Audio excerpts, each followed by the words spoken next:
All right. Hello, everybody. Welcome to Articulation Mythbusters.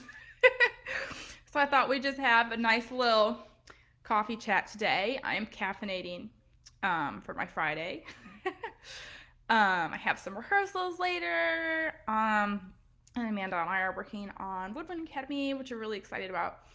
Um, yeah, so I was looking at some of the survey responses we were doing where we were talking to community bands, and we had a lot of questions about articulation, and there were a lot of really awesome ones. So I just wanted to make a little video addressing it. So if you're watching this, say hi, where you're from. If you don't know me, I'm Anna. I play clarinet and saxophone. Um, I founded the Woodwind Academy with Amanda. Hi, Amanda. Yes, and we're gonna just be doing a quick little video about articulation for single reeds. And Amanda's gonna be doing an amazing articulation for flute video. Because they're very different, obviously, because flute doesn't have a reed. Okay, let's dive into it. So these are kind of the common threads I was seeing about articulation, like from just talking to my students and talking to my adults. So Mythbusters number 1 is people really want to learn how to. Yes, I'm wearing. I actually didn't plan this. This is like the cuffiest shirt ever. This is the virtual Woodward Academy 2021 shirt. I'm just kind of, today's a casual day. Okay, so myth number 1 is clarinet players and saxophone players, they really wanted to learn, well, you all really want to learn how to double tongue and triple tongue on clarinet and saxophone. So double tonguing is something that I know if you're friends with flute players, you'll probably hear talk about, and we think that we need to do it on clarinet and saxophone. But that is a myth. And let me tell you why that is a myth. So personally, I do not double tongue and triple tongue. I know how to do it, but I never use it. And that's because I think sometimes people think that if you learn how to double tongue and triple tongue, you'll be able to tongue really fast. But you really need to make sure that your single tonguing is up to speed. So I don't advise learning to double tongue or triple tongue until your single tonguing is up to like 130. So quarter note equals 130, and I wanted to show you what that looks like on a metronome. So that's 16th notes at 130. So that's like sorry, I was like trying to sing that, and it's much easier to play it on my instrument. But here's the 16th note. Da da da da da da da da da da da da da da. So that's what it is. And just like in case people are wondering about articulation, I did do an articulation video for clarinet and saxophone.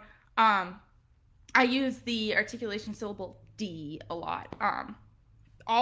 That's not like the only one you can use. That's personally what I use. So until your single tonguing is at that tempo, you really shouldn't be trying to double tongue or triple tongue. It's just going to be counterproductive.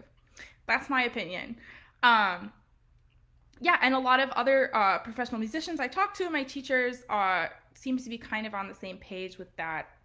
You really need a fast single tongue before you learn how to do all that other stuff. And that's something I work on with my students. So I have some like specific exercises we do, and we see where our single tonguing is at a certain tempo. So maybe it's 80 or 100, and then really fast single tonguing. Yeah, so like something that would be a really fast example of a single tonguing will be, there's a lot of like fast like marches and bands, like like Sousa stuff, like da da da da da. You really have to be able to single tongue fast. And then Mendelssohn's Scherzo is a popular clarinet excerpt. That's so I mean that's single tonguing. That's what that is.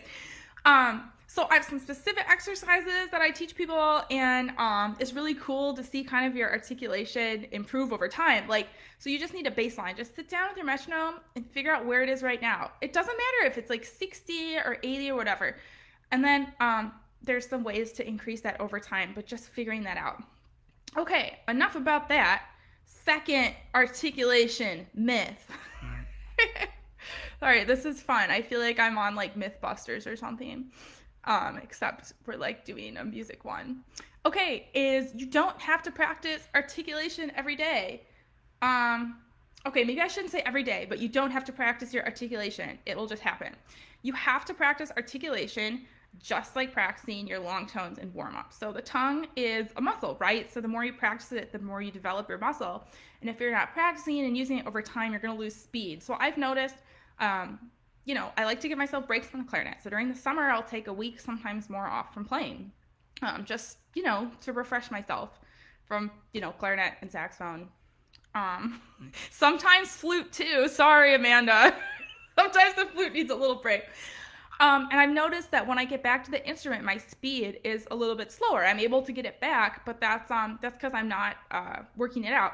So you really need a good routine that you can incorporate into your practice for articulation.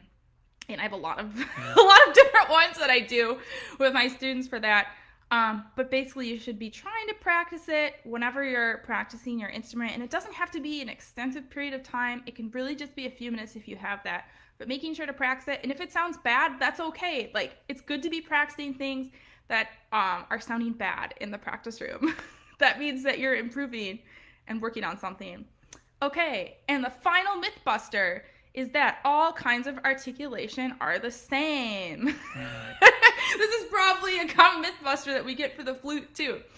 So not all articulation is the same. There are many different kinds of articulation, like whether you're playing like a marcato quarter note or some fast 16th notes, you're going to be using different techniques and using different ways to get that articulation, sounding different, sounding appropriate to the style, especially when we get into jazz stuff. There's so many different kinds of articulations and things that are like stylistically appropriate and stuff like that. So it's good to have like a good kind of awareness of different articulations and styles and just kind of being aware of some different musical terms and terminologies that you can do. Okay. I think that was most of the myths that I wanted to talk about. Does anyone have any questions? So this is like for single reeds, so clarinet and saxophone. Yeah, and if you have any questions later, just, let me know and maybe we can do another video. I do have, if you're in the Facebook group, if you scroll down a little bit, I did do some articulation videos for clarinet and saxophone that are kind of me more playing and get into a little bit of specifics. I also wanted to say that this is something we really talk about at Woodwind Academy. Like, we really work with you to make sure that you're understanding articulation and understanding different styles and how to do it and increasing it over time and just kind of like getting all your questions answered, because there's so much, like, I was like looking this stuff up on the internet and there's just so much different stuff on YouTube and articles about tonguing, and it can be really overwhelming, like knowing what to do. And then there's people like saying you have to tongue the specific way or use double tonguing. So it's really good to just kind of get answers to your questions and just, feel like you're on the right track and not overwhelmed. And we really want to help you not feel afraid of articulation. Okay. So thank you so much, and we'll be back later. Bye, Facebook group.